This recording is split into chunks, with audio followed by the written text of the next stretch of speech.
Hello, I'm doing a book review, and the book I want to review is Volume 1 of the Sandman series. Now, the Sandman is a comic book series written by fantasy author Neil Gaiman and published between the years 1989 and 1996. Or at least I think that's when the original run of the series was going, but I think the series was revived in 2009. And the series was published by Vertigo Comics, which is an imprint of DC Comics. And eventually, all the issues of the comic book series were put together in the form of 12 graphic novels, and I'm reviewing the first graphic novel in the series, Preludes Nocturnes.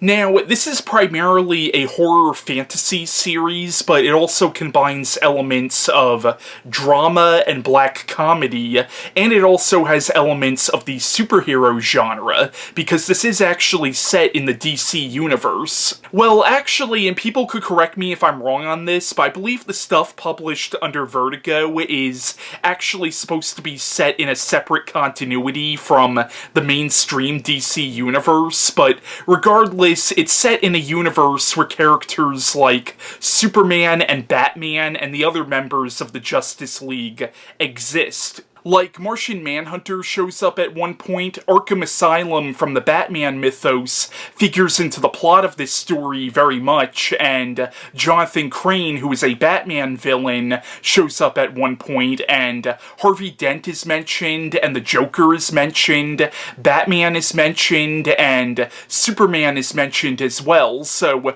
once again, this is very much set in, if not the mainstream DC universe, it's very much set in a universe where these characters exist.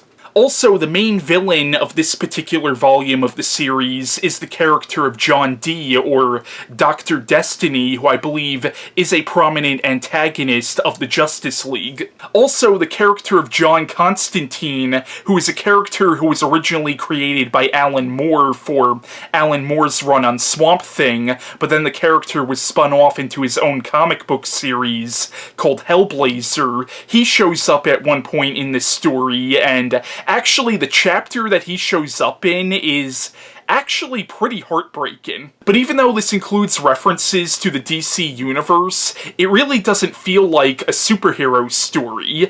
But one thing I find really interesting about this comic is just the whole mythology around it. Like, the main character of this series is Morpheus, who is actually a figure from Greek mythology. I believe according to Greek myth, he's supposed to be the god of dreams, but he's the main character of this series. However, the mythos of this series also includes aspects of Christianity, and it also takes stuff from fairy tales as well. But it also takes into account the mythologies of already pre-established characters from the DC universe. Now, once again, this is only a review of Volume 1 of the series, which is the only one I've read so far. Now, what's interesting is each chapter in this book could almost work as a standalone story. Now, put together, they all tell one story, yet the chapters are kinda episodic as well. Now, the plot of Preludes Nocturnes is it begins in 1916, and it follows this cult who are trying to use black magic to summon and capture the Grim Reaper so they can literally conquer death. But instead of capturing Death, they capture Death's brother, Dream. Now, Death and Dream are part of a group of godlike beings called the Endless, who are actually older than the universe itself.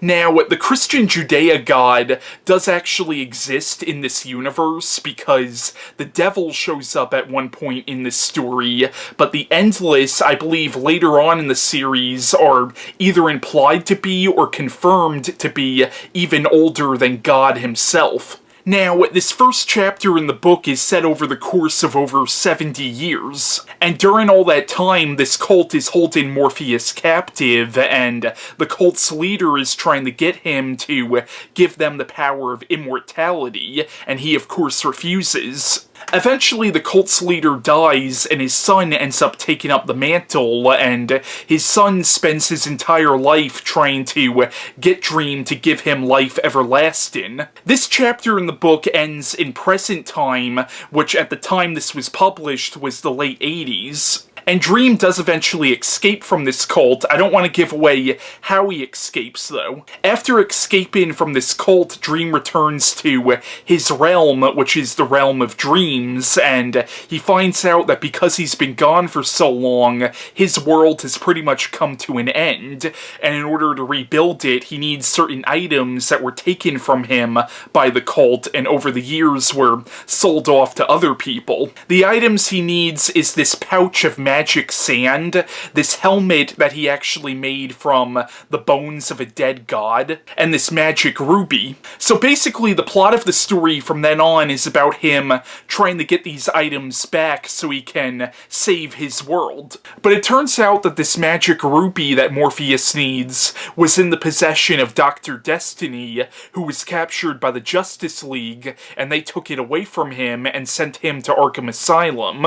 But eventually Dr. Destiny gets this ruby back, and he uses it to escape from Arkham Asylum, and now he's trying to use it to cause the entire world to go insane, so Morpheus has to stop him. Now, as I pointed out before, this is the only volume in the series I've read so far, but I could definitely see why this series has such a huge fan base. Also, as I pointed out, each chapter in this book could almost work as a standalone story, but put together, they all tell one story. But there are 3 chapters in particular that I really liked, that I thought worked really well as great standalone stories. The first one I want to bring up is the 3rd chapter, which is called Dream a Little Dream of Me, and this is the chapter involving John Constantine. In this chapter, Morpheus comes to Earth, specifically England, looking for John Constantine, because he finds out that his pouch of magic sand was sold to Constantine at some point in the past. And in this chapter, you find out that Constantine had an ex-girlfriend who stole the pouch from him along with a bunch of other stuff, and she was a junkie, and what happens is she started using this sand, and she's become very sick, and the sand is sort of making her worse, but also is the only thing keeping her alive. And I don't want to give away how this chapter ends, but it's so freaking heartbreaking. My other favorite chapter was A Hope in Hell. In this one, Morpheus actually travels into hell looking for his helmet, which he made from the bones of a dead god. It turns out that his helmet was sold to a demon, so he goes to hell to confront Lucifer to get Lucifer to show him the demon who has his helmet. But this chapter is really cool because it gives you a real sense of the politics of hell, because you find out that Lucifer is no longer the sole ruler of hell. He rules over hell alongside the demon Beelzebub and the demon, Azazel. I'm not sure if I'm saying that demon's name right. And I liked how Lucifer in this comic is very much based on John Milton's version of Lucifer from Paradise Lost. But in this chapter, Morpheus gets into sort of a contest with the demon who has his helmet, and I don't want to give away how he beats this demon, but it's actually pretty awesome. And my 3rd favorite chapter in this book was chapter 6, which was 24 Hours, and this one was pure horror. Basically, in this chapter, Dr. Destiny comes to this 24-hour diner, and he pretty much tortures the people in the diner by taking control of their minds, and he causes them to, like, turn on each other, he causes them to, like, have sex with each other, he causes them to sort of reveal their darkest secrets to each other. Like, it's so terrible what he does to these people, and this chapter was actually quite disturbing, too.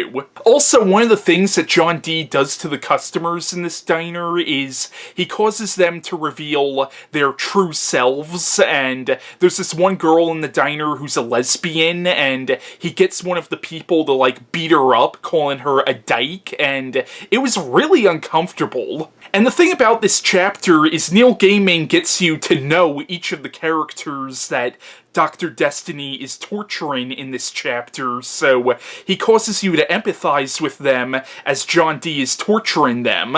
Once again, this chapter in the story is pure horror. But those were just my 3 favorite chapters in the book. Overall, the entire book was really good. And one thing I thought was really interesting about the characterization of Dr. Destiny in this book is he does some horrible things in the story. At the same time, though, Neil Gaiman really humanizes him to a point where you almost pity him, even when he's doing these really despicable things. But I want to say my favorite character in this book, and she doesn't show up till the end, but my favorite character was definitely Death, Dream's sister, and she was freaking adorable. Yes, Neil Gaiman made Death adorable. But yeah, Preludes and Nocturnes, Volume 1 of the Sandman series, I thought was a great comic, and I'm definitely going to be checking out the other volumes of this series in the hopefully not too distant future. Now, I believe the character of Morpheus, or Dream, or the Sandman from this story showed up in other DC comics as well. Also, the character of Death from this comic showed up in Neil Gaiman's graphic novel, The Books of Magic, and she was also spun off into her own comic book series. Also, Neil Gaiman's version of Lucifer, Lucifer Morningstar, even though it hints in this comic that he's going to become a major antagonist in this series, to the best of my knowledge, I believe he goes on to become more of an anti-hero, and he was eventually spun off into his own comic book series, and those comics were actually the basis for the show Lucifer on Fox. Now, the 6th chapter in this book, 24 Hours, was actually adapted into a fan film called Sandman 24-Hour Diner. I've never seen this fan film, so I really can't comment on it too much. Now, not so much now, but Tim Burton, back in his heyday, I could have totally have seen doing an adaptation of this comic. And at one point there actually was going to be an official movie made based on this comic, but for some reason it never happened. So that was my review on Preludes and Nocturnes, Volume 1 of the Sandman series by Neil Gaiman, and bye.